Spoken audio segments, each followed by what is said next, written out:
We have a candidate who's joining us now, running for Oregon's 3rd District, Albert Lee. Welcome to the conversation. Hey, John, good to see you again. Yeah, I'm glad to talk to you and give you a chance to make your case, introduce yourself to hopefully a new group of people online. There's a lot I want to talk to you about, but since there's probably a lot of new people here, introduce yourself. How did you get involved in this? So this is a big run. You're going against an incumbent Democrat in a contested primary. What's going on with that? Great, thanks, John. My name's Albert Lee. I'm running to represent the people of the 3rd District of Oregon to the United States Congress. I'm running because I believe that democracy requires choice, something we simply haven't had here in over a generation. I'm running because we face a series of crises here in this district, across the country and around the world that require bold action now, not just inspirational and aspirational words. I'm running because I believe in the basic tenets of the Democratic Party when it comes to the diversity, equity, and inclusion. It's beyond time that we uplift some new voices from some other backgrounds, from some other experiences of our state. Lastly, I'm running because I think it is time that we end this rule by an oligarchy of elite multimillionaire politicians and replace them with citizen representatives who know the struggle, who won't take corporate contributions, and who will truly represent and fight for the people. Okay, so you covered a lot of territory there, and I want to return to various parts of that. But before we get into various components of your platform, talk to me about the last few years for your district. So we have this incumbent, Earl Blumenauer.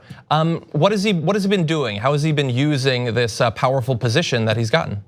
Great. You know, Earl's he's been our representative for almost a quarter of a century, almost 24 years now. And quite frankly, during that time, he's kind of kept the seat warm. Really hasn't done a whole lot to help this district. We've faced a series of crises, including a homelessness crisis that has just exploded, the lack of affordable housing and living wages, and our climate emergency. And during that time, basically, he's taken that time to establish some sort of a progressive brand, but with no real meat behind it. Hasn't really actually done anything to accomplish anything. So I've got a lot of people that say, hey, I love Earl. You know, why are you going up against him? And then when I turn the question back around to folks and I say, well, what has he done for us? Crickets. Mm-hmm. So you were talking about meat. Let's get into the meat now. You mentioned the climate emergency. It's been an interesting week in that area. Although substantively the United States has not been abiding by the Paris Climate Accords. We did find out this week that the Trump administration has contacted the UN and said we're going to formally remove ourselves from that. Now, thankfully, we have had more local and state level efforts to do something about climate change, which means that as a congressperson, you would have the ability to do something to help us fight this. In that area, what would you like to do? Yeah, number one, the Green New Deal. We need to have a Green New Deal. We need to have a just transition to make sure that we don't leave folks behind. You know, folks that are working in the fossil fuel industry, we need to make sure that they have a livelihood that they can make and that we don't leave anybody behind on those things. You were talking about the states stepping up because the federal government isn't. We have a West Coast block right here with Washington, Oregon, and California really leading the path. And we need to continue to do that. We need to take a look and address the issues. We have a system right now, an economic system that focuses on overconsumption, overproduction, and built-in obsolescence that is simply just not sustainable. We only have one planet, and we need to figure it out and take care of it. We've got 7 to 11 years to do so. Yeah. Now, if you make it into Congress, one of the biggest legislative fights, assuming we have a Democrat who wins the White House, is going to be over the future of healthcare. And the talk about Medicare for all has dominated a lot of this primary. Different forms of it, of course. You've got people pushing for Medicare for all. There's Medicare Choice, there's Medicare for all who want it, Medicare Extra Crispy. There's a million different forms of it. What form of an expansion or maintenance of the healthcare status quo are you pushing for? Single payer, universal Medicare for all. That is the only way we're going to solve this. All those other options just simply don't work. For those folks that talk about having a public option, they don't understand how insurance works. You take and try to pool the risk of the entire population and then spread that hurt, spread that pain. With a public option, what you're effectively doing is you're allowing the corporations, the for-profit health insurance companies to cherry pick all of the healthy people, and then you leave all of the people that really are hurting into that public option. That public option eventually collapses, and then we either resort to going something like going back to something like before the Affordable Care Act, where some people just simply don't get insurance, or we go to a point where private health insurance increases the cost for those folks and lowers the quality of care and lowers the coverage. So we've talked a little bit about how you're differentiating yourselves from the current incumbent. You're not the only person who is vying in this primary for that position, though. You also have Charles Rand Barnett. Talk to me about the relationship between you and Charles Rand Barnett. What are some of the important differences that people need to know about? I don't know a whole lot about him. I know just looking at his website, he says that he is basically Earl Light, that he wants to kind of follow the things that Earl wants to do. And I think that there was some mention about doing something with Mars. I really don't, I can't really speak intelligently. Was that Mars? Yeah, I think so. Something about sending robots to Mars or something. Okay. But I really haven't been focusing on that.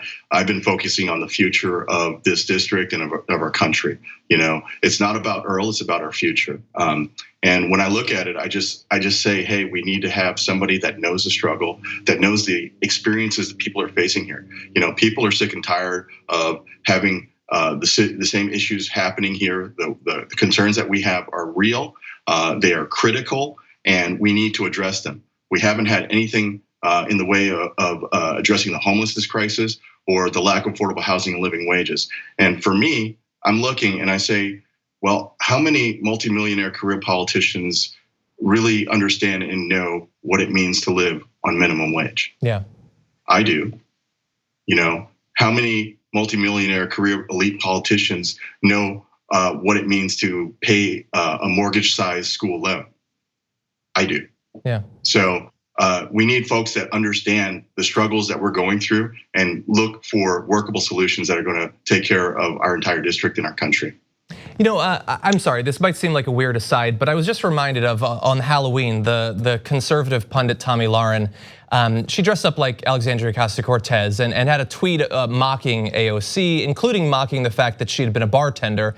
And that struck me as very weird, that you would think that attacking a person, a politician, as having come from a working class background, that you would think that that would hurt them in some way.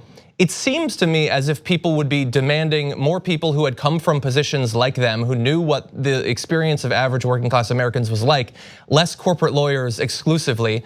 When you're communicating with voters, the fact that you, as you point out, that you've been on minimum wage, that you've dealt with student loan debt, I'm imagining that that's probably pretty helpful, right? Absolutely, it resonates with folks. People relate to me and I relate to them. One of the stories that I like to talk about is the minimum wage and how it has been suppressed over the last 30 and 40 years. In 1990, I worked for $3.80 in St. Louis, in North County, St. Louis, next door to Ferguson, at a fast food restaurant. I think I actually got paid $3.12 an hour, a student wage. But if you put that into a real money calculator and try to see what that is worth today, at the most optimal, it's worth $13.10, which is more than the minimum wage here in Portland. Even at its most conservative estimate, it is at $7.10, which is below the federal minimum wage. In other words, the minimum wage has remained suppressed for over 30 years, quite frankly, for over 40 years, while the cost of everything else has gone up. People are struggling, and when we talk about the suppression of the minimum wage, that suppresses all wages. Yeah. So people from the lower class to the working class to the middle class are all struggling, and they're all feeling the pinch, and we need to do something to help them. Let's say you win the primary, you get through, you win the general election, you enter Congress.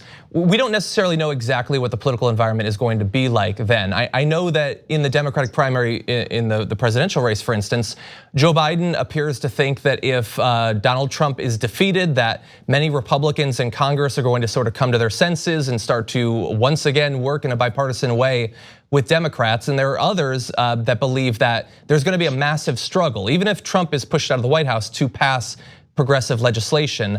What are you sort of anticipating when you get in there? What sort of fight, what sort of opportunities for bipartisan behavior do you think you'll find?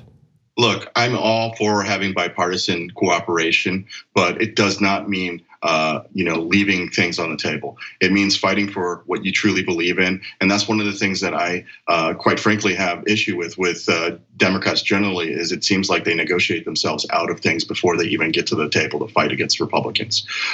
We need to do everything we can to support the working class. We need to do everything we can to support unions. We need to do everything we can to fix this climate emergency. And that doesn't mean compromising on those issues. We need to fight and fight hard because we are running out of time.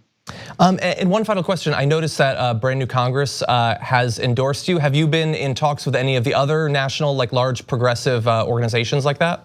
Yes, we're working with a lot of them. But just a quick plug for brand new Congress. We're going to be out in DC next week and weekend for the brand new Congress Summit. And we're going to meet with about 29 other endorsed candidates from all over the country. So I'm looking forward to being there and uplifting each other and working together, because we need to add to the squad. We need to build up a progressive bench that's going to help shift us and move us into the right direction.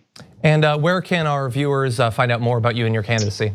Absolutely. You can find out more information at albertlee2020.com. Also on our Twitter, Instagram, and Facebook pages. Albert Lee, candidate for Oregon's 3rd District in the primary. Great getting a chance to check in with you one more time.